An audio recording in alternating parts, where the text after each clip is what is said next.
In my last lecture, I talked quite a bit about the reforms of Diocletian and Constantine, the effects that those had on the Roman Empire, what that looked like, and I also talked about the events of the 4th century. Now we're going to look at the long-term consequences of those trends that we were discussing last time, and how those trends helped to lead to the fall of the Western Roman Empire in the year 476. Just as had happened when Constantine died in 337, when Theodosius died in 395, he left the empire in the hands of his surviving sons. So his two sons at the time were Arcadius, who took over the east, and Honorius, who took over the west. I'm of the firm belief that if we really want to arrive at an answer for what happened to the Western Empire, we have to consider almost equally what happened in the East. So, Arcadius, who was about 17 at the time he took over, came to power in 395 and ruled until 408.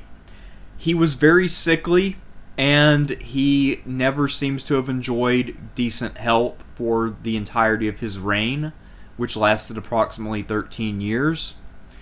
He consequently did not have a very big public profile, and he didn't really leave much of an impression on the world. It seems like most of the administration was run by the women in his family and by his generals, and no one really probably even knew who he was when he died. I mean, I'm exaggerating a little bit, but his death didn't really make a lot of difference, despite the fact that when his son came to power, he was only 7 years old. So Theodosius II would follow in his dad's footsteps in being what is known as a palace prince, whereas Arcadius had come to power at 17 and theoretically could have led armies and held a, established a public profile. Theodosius II was a creature of the palace basically from the outset, because other power brokers would emerge and would basically prevent him from ever asserting himself in the public eye.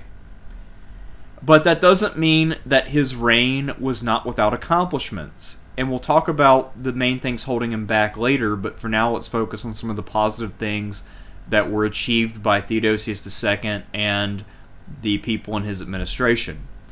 So the first thing that he did, or that his handlers did, was in 413 they erected the Theodosian walls. These are walls that are bigger and more protective than the walls under Constantine. They cover more of the city, including its outlying areas, since the city had grown greatly since its foundation.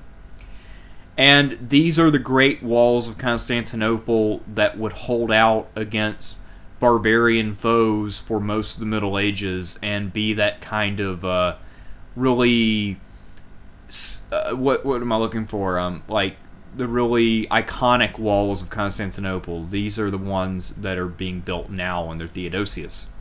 In 425, he approved the foundation of the University of Constantinople, which would produce many educated bureaucrats under Byzantine control for the next several centuries. So that was a pretty big accomplishment and a pretty big milestone. In 438, his legal advisors completed the Theodosian Code, which was a summary of Roman law from Constantine to his day. And that was a big deal. It was the first time there had been a major compilation and systemization of Roman law. Later we'll see that his successor Justinian would take this a step further, and it's thanks to these two law codes that we are able to really study Roman law in a systematic and well-organized way. But in terms of his foreign policy and his wars, Theodosius II was not all that successful. So he dispatched one of his generals to try to reclaim North Africa when a group called the Vandals took it over in 439. And that expedition was a complete and total fiasco, which resulted in a lot of loss of life and a major monetary expenditure which was not made good. And the loss of Africa was a big deal because North Africa provided a great deal of grain to the Roman world. So Theodosius's failure there really hindered the ability of the West to continue to feed Italy and its armies. He practiced a great deal of appeasement. He was not in the strongest position, so many times he and his advisors would pay off various barbarian groups to not invade. So it's not a stupid strategy by any stretch of the imagination, but he did not preside over the strongest army during most of his reign. And he also fought a lot of wars that ended in indecisive outcomes or were simply lost, as in the Vandal expedition. The Persian War is an example of an indecisive one. Nothing really happened in terms of cities and territory changing hands, but it was still an expensive and bloody conflict. Now, when he died in the year 450 after a horse riding accident, I guess that makes him the Christopher Reeves of Roman emperors, his sister Pulcheria became the new key to Theodosian legitimacy, so whoever married her would take over. As for these busts, the one on the left is Arcadius. You can see that he doesn't look all that well. He looks a little sallow. And on the right is Theodosius II. He kind of looks the same, except that he's a lot more filled out. And, he's probably a little healthier. He was able to ride horses. He didn't die at 31. So there's that. If we shift our focus west, we find Honorius at the helm. He was Theodosius's younger son. He ruled from 395 when he was 11 years old until 423. And he, like his brother and his nephew, was effectively a palace prince, but with a little bit of a twist. So whereas Arcadius and Theodosius II would rule from the palace at Constantinople, Honorius governed not from Rome or Milan. Milan was in northern Italy and it was closer to the frontier, so it's where a lot of emperors like Valentinian had ruled. But instead, he ruled from Ravenna, which is a swamp in eastern Italy, which is very defensible. Because the terrain is so soft and swampy, you can't plant siege engines there, and you would need a fairly large fleet and a large army to successfully besiege it. So the good thing about Ravenna is that you can't really take it, but the bad thing is that it's not that great of a central location, and it came off as a little cowardly that Honorius was holed up in Ravenna when bad things were happening. Now, to be fair to Honorius, he didn't have the most options. Look at what happened in the year 408, and we can see from the circumstances that when the Great Crisis struck, most of his armies were in Gaul, and he needed them in Italy. And there's only so much he could do. However, there is one anecdote about him that is extremely damning, and that is about his pet chicken named Rome.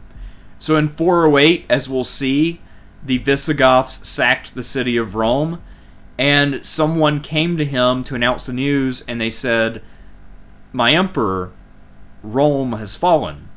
And Honorius started crying uncontrollably over the loss of his pet chicken, until his advisor corrected him and said, "No, the city of Rome has fallen." And then he sort of cheered up a little bit. And again, this anecdote is probably not 100% accurate, and it's probably more a reflection of what the public thought about him, just like the old myth that Nero fiddled while Rome burned, even though he actually was very active in restoring the city after the fire. Anyway, basically, Honorius' reputation is among emperors about what Anthony Bennett's reputation is among NBA players. He's seen as a major bust and someone who massively underperformed when he was most needed.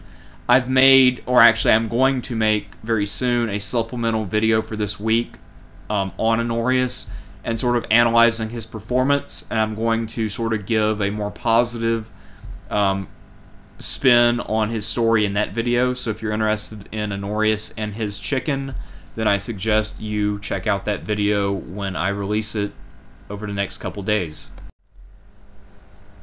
So, if Arcadius, Honorius, and Theodosius II were not necessarily the strongest rulers, who were they turning to for guidance? Well, in many cases, they were turning to the women in their family, their wives and their mothers. The tradition of strong Theodosian women started with Aelia Flaccilla, who was Theodosius I's wife and the mother of Arcadius and Honorius. She was an Eastern Orthodox saint. She actually died in 386, so she never was able to help her sons. But had she lived, I'm sure that she would have been able to provide some guidance, hopefully. She couldn't have done much worse. There's Aelia Eudoxia, who was Arcadius' wife. And she was important as someone who helped to push policies and people and used her influence with her husband to make things happen.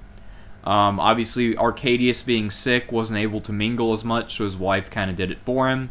And Eudoxia was able to go out, meet people, introduce them, and find people to fill vacancies. Whether this resulted in able officials or corrupt officials, I don't actually know. But at a certain point, you do have to have somebody to fill the void, so somebody's better than nobody. Aelia Eudokia, she's probably the best well-known of the Theodosian women.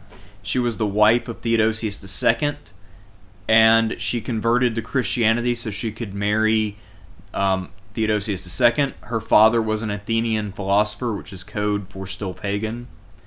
And because her father was a philosopher, she was very well educated, and she's also said to have been strikingly beautiful. She was said to have been someone who was a complete and total knockout and commanded the attention of everybody around her because of just how outstandingly attractive she was. She also used her influence to make sure that her brothers rose to high office. She had a pretty big rivalry with Aelia Eudoxia and also with Pulcheria, but she was hot, so she basically won. She also made pilgrimages to Jerusalem, and she addressed the almost all Christian city council of Antioch in Greek, and because her Greek was impeccable, they were very impressed. I mean, obviously, if your dad's a philosopher at Athens, you're exposed to all the latest and greatest in intellectual activity. Another sort of thought about this idea that she was super hot. So the thing is, if you read about any intellectual woman in antiquity, and there were quite a few here and there who are referenced, they're all said to have been extremely beautiful. And I think a lot of that is because the sources are written by nerds. And if you're some guy and you're used to almost no women sharing your interest of philosophy and rhetoric and all this stuff, and then some woman comes along and she's a master of it, you'll probably think, man, you know, she's pretty hot. So that's kind of my personal theory on this, is that, you know, she probably was attractive, but maybe she got a little more credit than she normally would have just because she said things well, and she said things that men found interesting and stimulating. And the final Theodosian woman was Aelia Pulcheria, who was Theodosius II's sister, and she was able to handpick Aelia Eudokia earlier to be her brother's wife. That's how Eudokia came to power. But then, of course, Eudokia was a little more influential, because let's face it, if you have to choose between, do I listen to my sister or my super hot wife, you go super hot wife. It's a no-brainer. Anyway, but after Theodosius was dead, she was able to remove Eudokia from influence and take over herself. And she basically ran the empire with the approval of a guy we'll talk about named Aspar, and the guy she married named Marcian. Now, these women were the key advisors to their husbands and sons and brothers and whatever, along with major generals and bishops. So that is how the empire is run when you have palace princes who aren't out and active. The women of the Theodosian dynasty were very influential on domestic affairs and the appointment of bureaucrats and the running of the palace and that sort of thing. But real power during this period lay with officials called the Magister Militum, which means Master of Soldiers. These are basically the chief military officials of the East and West. And during this period of the late 4th and early 5th centuries, these guys are effectively the powers that be when we have such weak emperors in office. Now, this office was around in the 4th century, and we know a lot of the people who held it. Actually, Theodosius I was Magister Militum before Gratian decided to just go ahead and make him emperor. So it had always been an important part of the Roman government since the time of Diocletian and Constantine, but now it became effectively the power behind the throne, at least for this time period. And this office was held by people who were very powerful and influential, but may have had some mixed ethnicity. So a lot of them are people who are not of the purest Roman bloodline, and who might not be acceptable as emperor, at least to senators and a lot of the powers that be in Roman society. So they had to accept the secondary role and govern from the shadows. The two biggest Magister Militums in Roman history are Stilicho, who ruled in the west from 395 until 408, and Aspar in the east, who came to power in the 420s and what remained in power until his death in 471, thus making him effectively the J. Edgar Hoover of Roman history. So Stilicho was someone who was half Vandal, and he was able to keep the army in order, and also he ran a pretty strict rivalry with the East, so he actually stirred up intrigue there, and he would try to direct barbarian groups to invade the East rather than invading him. So obviously he sort of poisoned the well of relations between the governments of Arcadius and Honorius, which is never a good thing. And he also was successful in expelling the Visigoths from Italy, dealing with the revolt in Africa. But ultimately, he overstepped himself a bit. Honorius felt threatened by his power, and he seemed to have messed up a bit in 408. So we'll talk about what happens in 408 in a minute, but basically he, unexpected circumstances made moves that he decided to do seem like massive miscalculations, and he was executed for those perceived mistakes. Aspar in the east was of Alanic and Gothic descent. He had served as consul in 434, and when Aelia Pulcheria had decided that she was the new heir to the house of Theodosius, he had helped her select a general named Marcian to serve as her husband and sort of token emperor. And later on, when the throne was vacant after Pulcheria died, he decided to choose, or not Pulcheria, but Marcian, excuse me.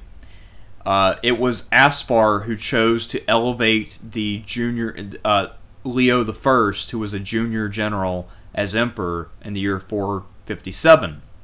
Rather than taking the office himself, it was offered to him, or putting his son there, as other generals who will study chose to do. However, Aspar's power was eventually broken by Leo, because Leo decided to ally himself with a group called the Isaurians, who we'll talk about a little bit later on, and he was able to end the power of the Magister Militum in the east and restore the power of the throne in so doing. So what was this big event that happened in 408 which really unmade the West? Basically what happened is the winter was extremely cold and it caused the Rhine to freeze over, and that just opened the floodgates to any and all invaders. Now, the Roman forts were meant to protect river crossings and bridges, but there's no way to defend the entire length of the Rhine River. It's a huge river, and it was frozen over for a few weeks, so there was plenty of time for people to cross it and break through Rome's defenses. So the reason why that led to the execution of Stilicho from above is because basically Stilicho had been fighting a major invasion of Italy, so he had taken a lot of troops out of Gaul. So most of those Comitatenses units had been removed from Gaul and taken to Italy. And so when the Rhine froze over, Gaul was undefended by Rome's best troops, and there were only the limes troops, and they weren't enough. The problem when you have heavily fortified frontiers and you spend all of your resources maintaining those frontiers is that if those frontiers get pierced, the interior is sort of a soft underbelly and it's very hard to recover. And for the Western Roman Empire, recovery did not occur. So groups like the Franks and the Vandals and the Visigoths and the Suabes and all these others poured across the border, and they were able to enter Gaul more or less unopposed because Stilicho was in Italy. Now, this is when Honorius chose to strike, and again, if you are curious about learning more about Honorius' decision to kill Stilicho, I recommend the video I'm going to make on Honorius. But for now, suffice to say that without Stilicho, it would take about 50 years for Rome to find another successful commander in the West. So, that's why most people have really condemned the execution of Stilicho. The thing on the right that I have there is a diptych, which is a type of memorial that they made in the late Roman Empire. This would have been fairly handheld. This is a picture of Stilicho on the right with his wife and child on the left. So if you're wondering who that is, that would be Stilicho. At this time, because Gaul was such a mess and because Honorius was not really able to help much, a lot of generals in Gaul declared themselves emperors and they tried to deal with their problems locally. Around a few years after the Rhine froze over, Roman legions withdrew from Britain to try to resolve the situation in Gaul, and they never returned. So then Britain started to fall apart due to invasions from groups like the Angles, the Saxons, and the Jutes. Now, obviously, this means that the East is a little better off than this. They never had the Danube freeze over or the Persians completely overrun their positions or anything like that. So they were doing better, but they still weren't that great. When they did try to intervene on the behalf of the West, it often ended in failure, as when Theodosius II sent that expedition to Africa, it ended in disaster. And the real problem is that because the Western Roman Empire relied on a very expensive army, they needed to control all of their territory to gain enough taxes and resources to keep it running. But they were never able to reestablish direct control over everything, so they were never able to really build and pay for the army they needed to win.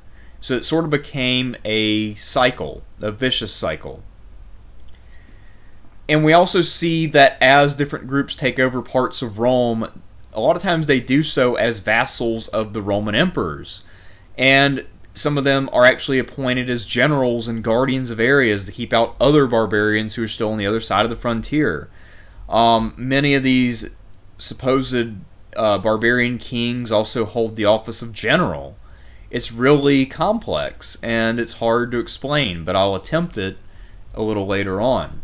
But for now, let's look at what this invasion of 408 actually looks like on a map. So this map is a pretty big simplification of the barbarian invasions, and it claims to cover a 400-year period, even though it actually doesn't. What you see is that you have the Huns setting up an empire on the other side of the Danube, and that really created a lot of refugees on the one hand, like the Goths who won the Battle of Adrianople, and it also mobilized large armies that the Huns used to invade Rome. They invaded both the eastern and western halves of the empire. We'll talk about that in a little bit.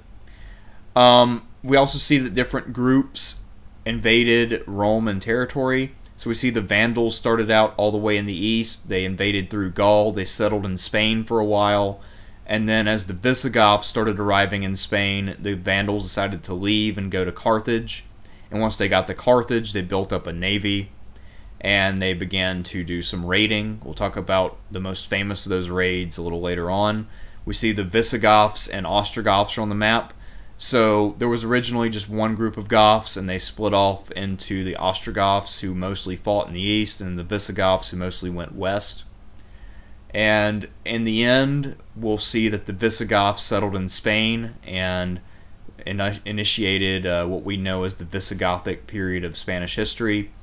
And then the Ostrogoths would eventually, about 20 or so years after the official 476 fall of Rome date, set up an Ostrogothic kingdom in Italy. So this is just sort of a general idea of what happened. Also, you see the Franks. The word France is derived from Frank, and then the idea of having an Anglo-Saxon comes from the Angles and Saxons invading and overrunning Britain over a long period of time. So this is just sort of a very simple look at what these invasions looked like on a map. So at this point you might be wondering, well, who are these barbarians and what is so complicated about their identities? I've mentioned several times that this issue is complex, but until now I haven't dared try to explain it. Well, now I'm going to try to explain it, so get ready for probably one of the hardest things we'll have to talk about this entire semester. This is a fraught subject. It is very difficult to reach a satisfying or convincing conclusion, so I'll just kind of give you the outline of what is going on here. Ethnogenesis is basically how a group of people comes to that identity and how they come to identify as a thing. Now, the problem with looking at the identity of these different barbarian tribes involved in the late Roman Empire and the fall of the Roman Empire is that medieval and modern national politics have greatly obscured the way that this is presented. Now, medieval national politics mostly involves different groups as they took over little kingdoms trying to really project their group identity into the distant past and sort of come up with a corresponding history that makes them as old as, say, the ancient Greeks. So we have this one author named Jordanes who talks about the history of the Goths. I believe it's the Goths. And he makes them extremely ancient and really goes into a lot of details that seem like they were made up. But people who followed, people who were Goths would take up these stories and defend them vigorously. And because all these tribes pretty much originated in modern Germany, the modern German people would take up these identities sometimes, or French people would take up the Frankish identity in later times and talk about the greatness of the Merovingian dynasty of the Franks and make it out to be more than it was. Obviously, the Angles and Saxons have taken over British identity, and a lot of it is complex and very hard to explain. Let's put it that way.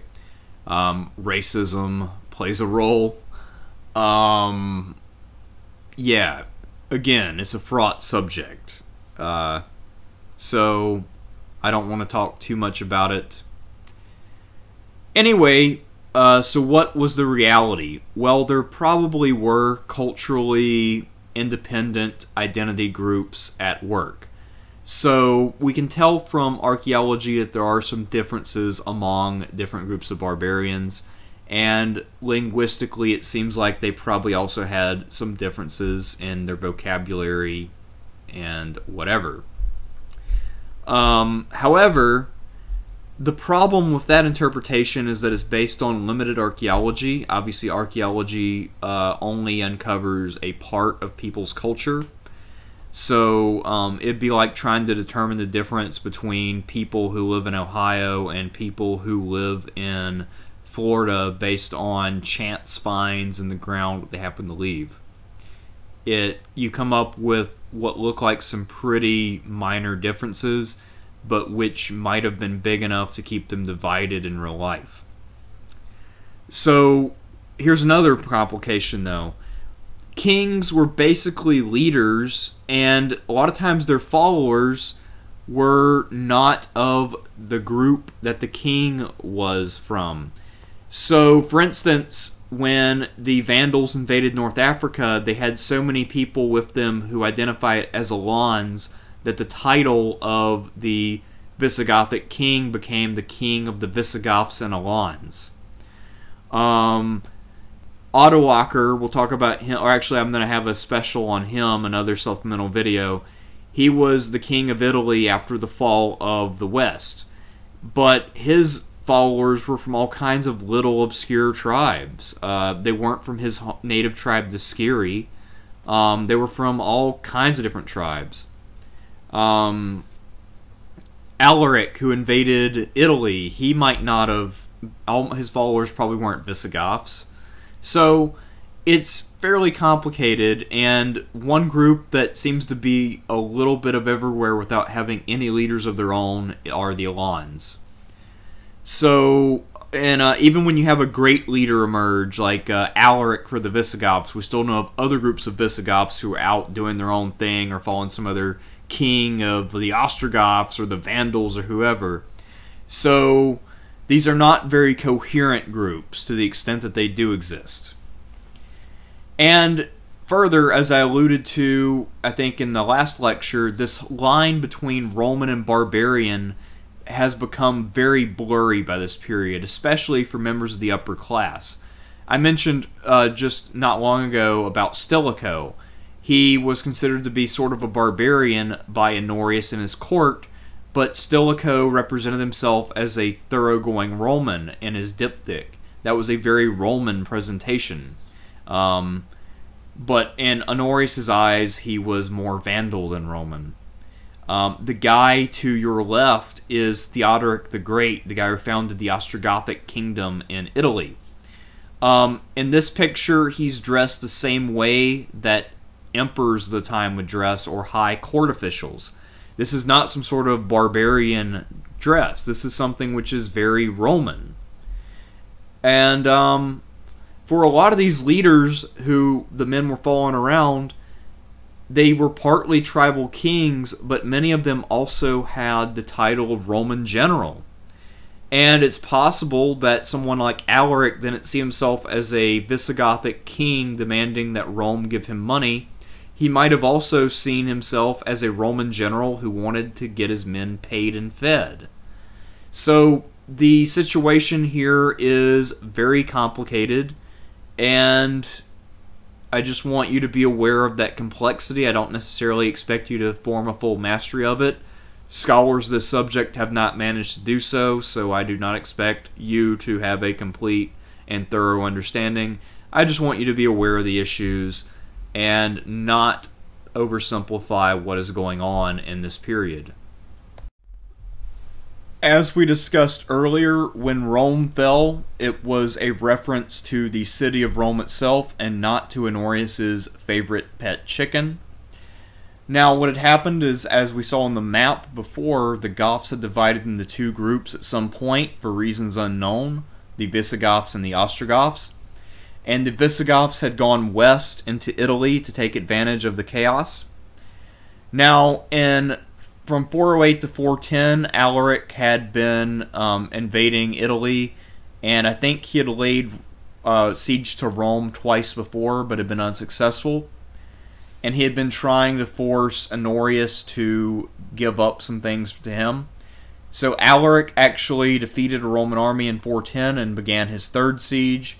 And that time he was actually successful at taking Rome and sacking it for the first time since, I believe, the year was 396 BCE. So for the first time in about 800 years, the city of Rome had been taken by a hostile foreign power. of a non-Roman nature.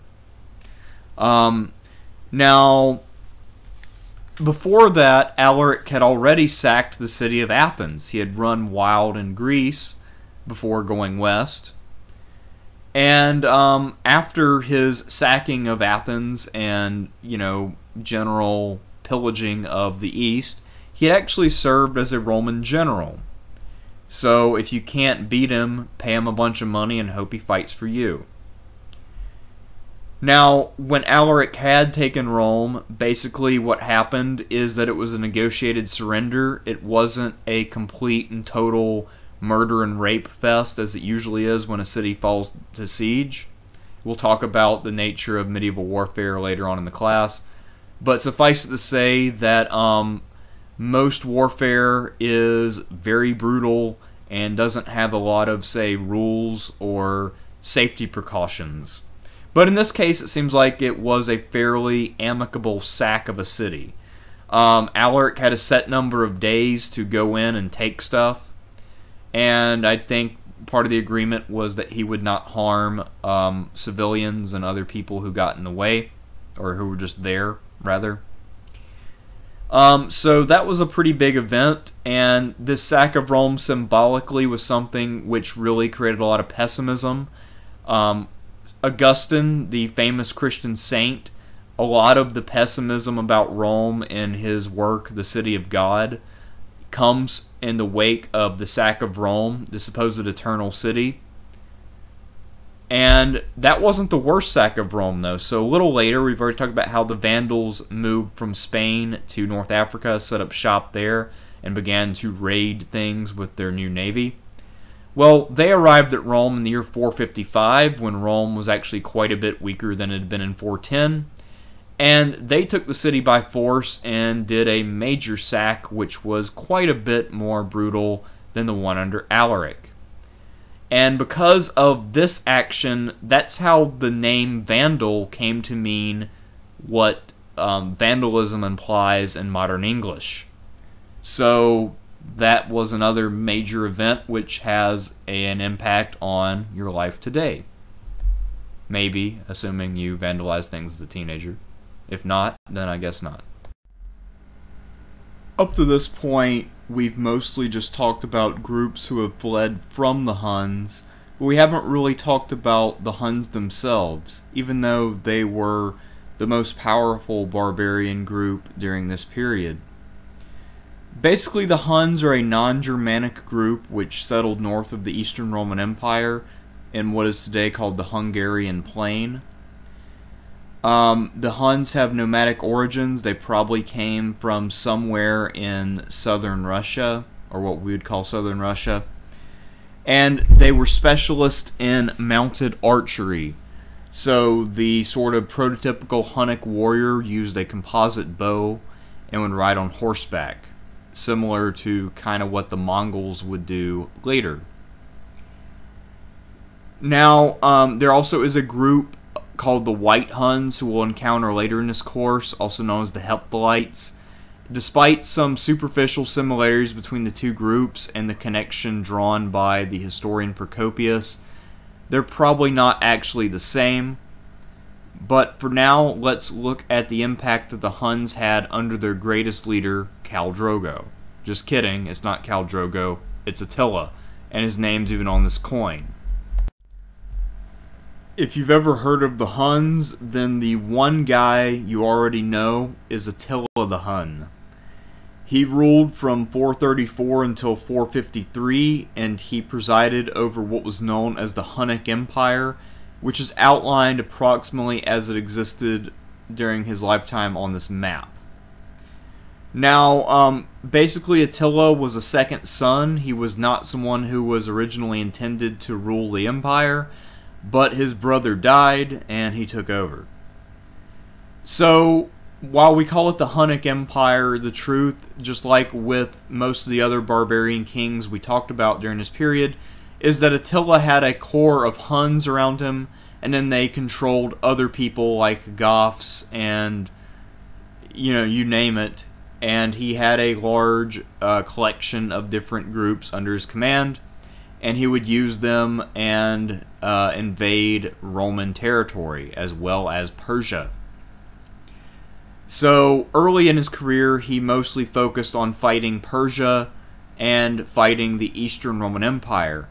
But by the 450s, it was clear that the West was ripe for the picking, as it was deeply divided between the Romans who were there and the various barbarian settlers and claimants. So he invaded Gaul, and much to his disappointment, there was a major coalition that was formed to kick him out. And that coalition, we'll look at the guy who led that coalition in a minute. And that results in the Battle of Chalon, where basically Attila, for all practical intents and purposes, is defeated because his invasion has to be abandoned. However, in truth, both sides were about equally battered, and Attila, as the attacker, had to go home and regroup. It's not really that he was decisively defeated by any stretch of the imagination. In one source, what happened is that Attila was beaten badly enough that he retreated to his camp and he was resolved to fight to the death. But the Roman coalition did not follow up their victory, so Attila then retreated and went to his homeland to recuperate.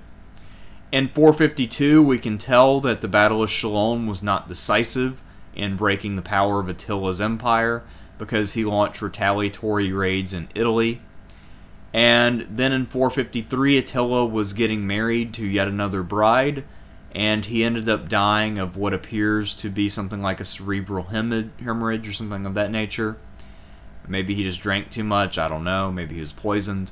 Anyway, he dies, and then his sons start to take over the empire, and they are feuding amongst themselves. And then most of those groups you see on the map, like the Sarmatians and the Heruls and the Suevi, the Goths, decide to revolt.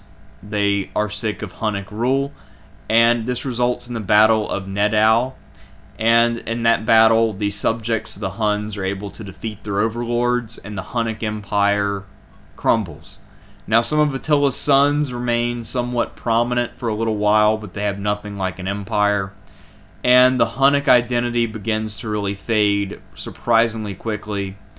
And when they are present, they're present in small numbers as mercenaries or followers on to other groups. So that is Attila and his legacy. And you can read more about that in Priscus's account of visiting Attila's court. I would now like to talk about the man who was the Roman commander at Chalon, Flavius Aetius. He was prominent in Roman affairs in the West from 433 to 454, and he spent pretty much his whole career fighting in Gaul. Now, because of his victory at Chalon and his other victories before that time, he is often referred to as the last of the Romans, especially by historians like Edward Gibbon, who, really wrote an account which holds up Rome as the height of civilization, and all the people who opposed it as horrible, and even people who sort of followed that in the early 20th century, like J.B. Bury and some others. However, Aetius was a successful commander, but ultimately he didn't really change much. So he would fight wars against Visigoths or Franks or whoever, make them an ally, then go fight someone else, and he'd have problems with the old ally. And even when he won a war, he wouldn't reestablish complete Roman control. So ultimately, he was not able to actually decisively change Rome's fate in Gaul. And after his death, things really just went south, and it was as if he had never lived. Also, one fun fact, you know who else shares this nickname, the last of the Romans? Flavius Stilicho, a guy we talked about earlier. And you'll recognize that diptych, and you might think, hey, that must be a common thing that Roman rulers did. Well, the truth is, we don't know whether that diptych represents Stilicho or Aetius. And then this other picture on the left, you might think, well, surely that's a relief of Aetius. Well, probably, but it could also be Stilicho. So not only did they get the same nickname from modern scholars, but in the ancient surviving art, we're not even sure which one of them was which. So, yeah, fun fact, huh? So that leads us at length back to the year 476 CE. How did we actually get here? We've seen that the West was chaotic, and after Honorius, there was never a single emperor who was able to control the entirety of the West. Often there were multiple emperors at a time, usually 2 or 3, and a lot of them weren't very successful. Now, a lot of them either ruled in Gaul or in Italy, but not both. Or if you had an emperor in Italy, he would have nominal authority but no real control in Gaul, and no one would actually really declare for him there. A couple examples are the guys put up by Constantinople to be the Western Emperor. Some of them barely even went to Italy or did anything. They just had a court, and they had a little fort they would live in, and they weren't really able to actually accomplish anything. Now, basically at this point in the 470s, we have a Magister Militum named Orestes, who is under one of these emperors from Constantinople, and he decides that this elderly senator from the east is not able to be emperor of the west, so he decides to create a new emperor, one he can control. And because he was married to a Roman noblewoman, he has a son who has the right pedigree to pass himself off as Roman emperor. So Orestes, who is of mostly what we'd call barbarian origin, appoints his 5-year-old son, Romulus Augustus, that's quite a name, as emperor. And of course, Romulus was the first king of Rome in early Roman history, and Augustus was the first emperor. So, kind of like Magnus Maximus in terms of a name that's a little over the top and a little pretentious. And, Romulus Augustus rules gloriously from 475 to 476. But then Orestes is overthrown by a general named Odoacer. And Odoacer ends up sending Romulus's imperial regalia to Constantinople, saying that it's no longer necessary and that the West doesn't need an emperor anymore, and that the emperor in the East is sufficient for his loyal supporters in the East, such as Odoacer. So that is actually what happened in 476, and that's why it's considered to be the last gasp of Roman control. Let's look at the East, though. What was going on over there? So to recap, we had the Magister Militum of the East named Aspar, who was effectively the power behind the throne for Theodosius II in his later years, the Emperor Marcian, and he even managed to appoint the Emperor Leo. Now, Aspar had a pretty long run in power from the 420s all the way to 471, but he was probably unwilling to take up the crown as emperor because his Hellenic/Gothic heritage would have made him seem a bit illegitimate, and he might have had some problems with some of his key subordinates. And he also was what is known as an Arian Christian. We'll talk about the meaning of all that next week. Anyway, he was content with his office, and he controlled things from mostly behind the scenes.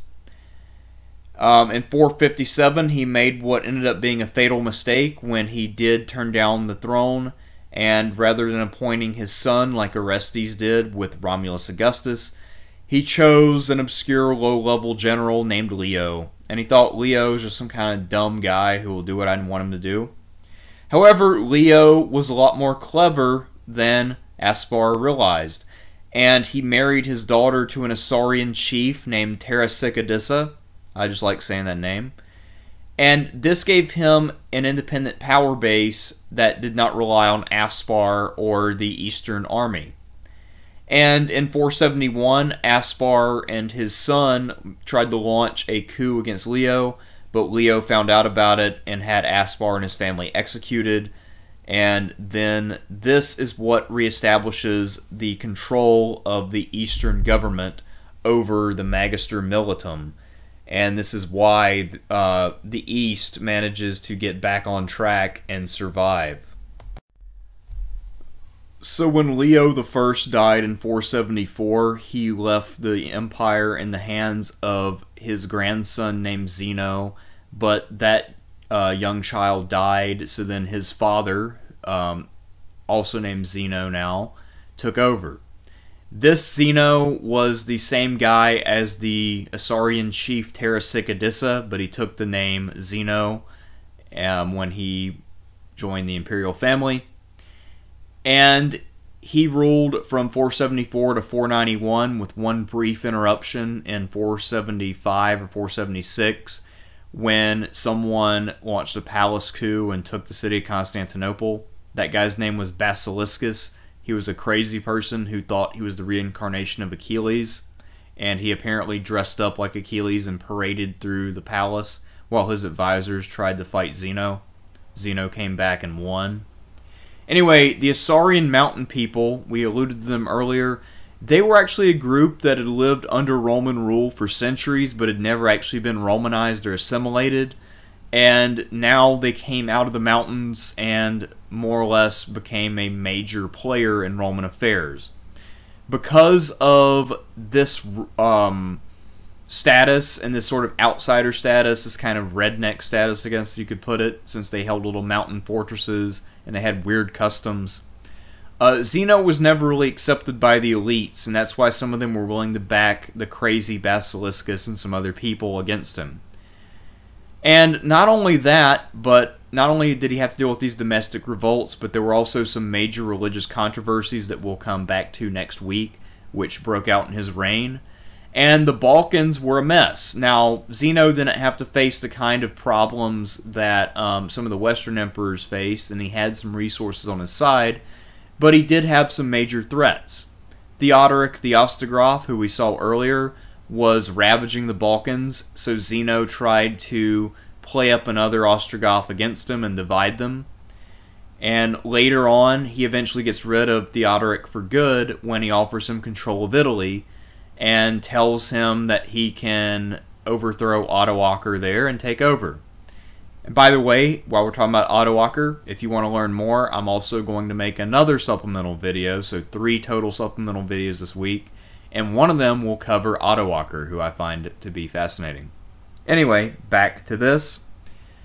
Now, Zeno is a strong personality. He's a vigorous field general. He usually leads his men in person. And he is the guy who really reestablishes the role of emperor in the traditional sense. So the age of the palace emperors will be over for now, and we'll be back to the vigorous soldier emperors of the past for quite a long time, and that will be the Byzantine norm. Now, when Zeno dies, his widow was the daughter of Leo, so she doesn't have that Isaurian stigma attached to her, and obviously her young son, also named Zeno, had died, so there was no house of the Isaurians. So she marries a widow, or she marries a bureaucrat, not a soldier, but a bureaucrat named Anastasius. And Anastasius does a good job as emperor. He defeats Zeno's brother and the Isaurians. And rather than trying to reestablish the control of the East over the West, he decides to build up surpluses and take care of his affairs at home. So when he dies, he leaves the empire in very good shape, even if the western half is gone. If you really want to understand Anastasius, watch Archer and pay close attention to the character Cyril Figgis. I imagine they are pretty similar. So, because I'm a glutton for punishment, and because this is an unavoidable topic, I'm going to engage in a second very controversial and very difficult discussion of why did Rome fall? Now, before we get into the ideas that people have had over the years, I just want to first look into this language of decline and fall. So, first of all, the idea of decline. What does that mean? Are we talking about purely material terms? In material terms, yeah, Rome declined. It wasn't quite as prosperous as it had been. Its relative power to its neighbors was less than it had been, mostly because those neighbors had gotten stronger. But many people usually try to use that word in a moral sense. And the thing about moral reasoning is that it's very nebulous and hard to define, hard to agree upon. And a lot of times it is used by people who don't really put all that much thought into what they're saying and who are trying to drive some sort of weird agenda. So I am not a big fan of the concept of decline in that moral sense. And if I ever say that the Roman Empire, any other kingdom or whatever was declining, I'm talking in a material sense, not in some sort of moral sense. Also, what does it actually mean to fall? Now, on the surface, that sounds like a very simple concept. A society or a state simply disappears, therefore it falls. The problem with saying that Rome fell in 476, though, is that you have half of the empire still around in the east, and it remains there for 1,000 years. Also, all or almost all of the successors to Rome, such as Ottawalker in Italy, the Visigoths in Spain, the Franks in Gaul, and the Burgundians in Gaul, and the Vandals in North Africa, almost all of these groups swear fealty to the king or the emperor in Constantinople, and many of them continue to use Roman era titles. They also continue to try to hold things like the consulship, one of Rome's ancient offices. So if the Roman Empire had fallen, it seems like some of the people who were responsible for killing it weren't aware that it was gone. So it is a more fraught issue than you might think. That being said, there was no more control of the central government of the Roman state over the West. Therefore, in the strictest sense, the Roman Empire had fallen. However, in a cultural sense, Rome never actually died, and it continued, and it still continues in many ways to this day. As for the idea of 476 as this hard boundary in history, I hope that my lecture up to this point has demonstrated that 476 has a lot more symbolic value than it does actual significance. In my mind, the year 408 was a bigger deal. And after 408, no one Roman emperor would ever control the West again. At least not the whole of it. 408 was a big deal. You could even say that 451 was a bigger deal. That's the year when it was determined that the Hunnic Empire would not expand into the lands of the Western Roman Empire. Let's say if Attila had won the Battle of Chalon, conquered Gaul, maybe his health would have held up better. He would have lived long enough to ensure a succession, and there would have been a much longer-lived Hunnic Empire. To me, the failure of the invasion of Gaul by Attila is a much bigger deal than the deposition of a 5 or 6-year-old emperor. Now, there also have been some explanations by various writers and scholars over the years. Let's go through some of these. There's a sort of nature or life cycle explanation which says that all states kind of have this kind of life cycle just like a person or any other life organism. I think that this is stupid and vacuous.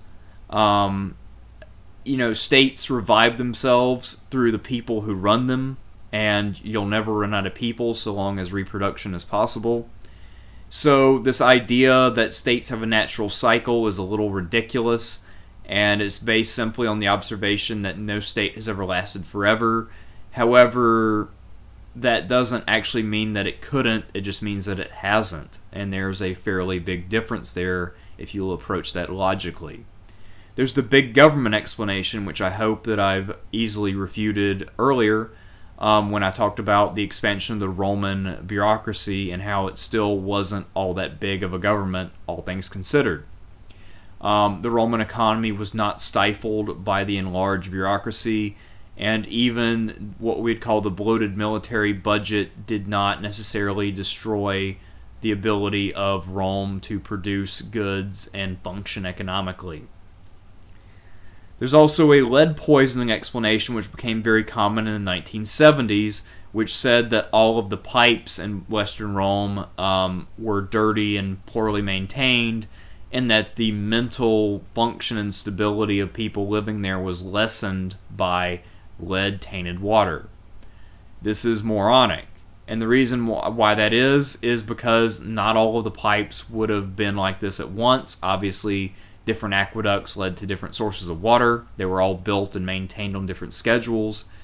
And even if they were old and not maintained, that would mean that lime deposits would have covered up any of the lead from the pipes.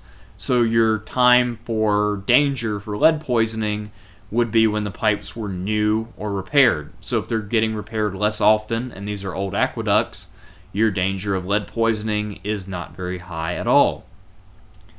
There's also the two basic modern views that are prominent now. There are two of them.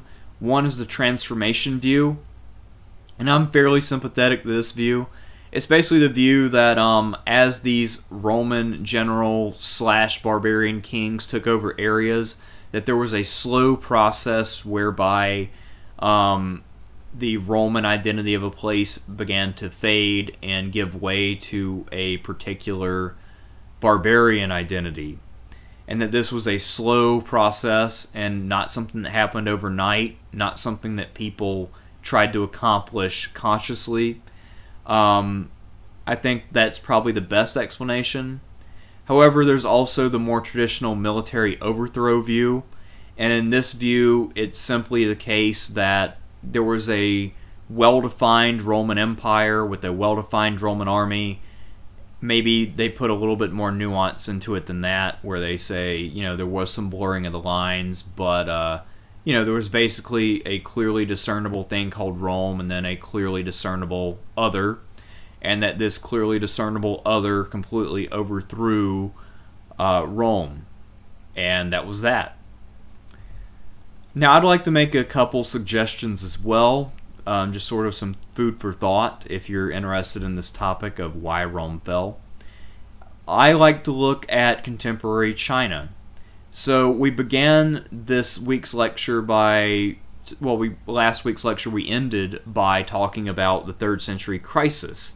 And for those of you who are familiar with the Dynasty Warriors games, you know that there was a thing in China contemporary with the 3rd century crisis called the Three Kingdoms era.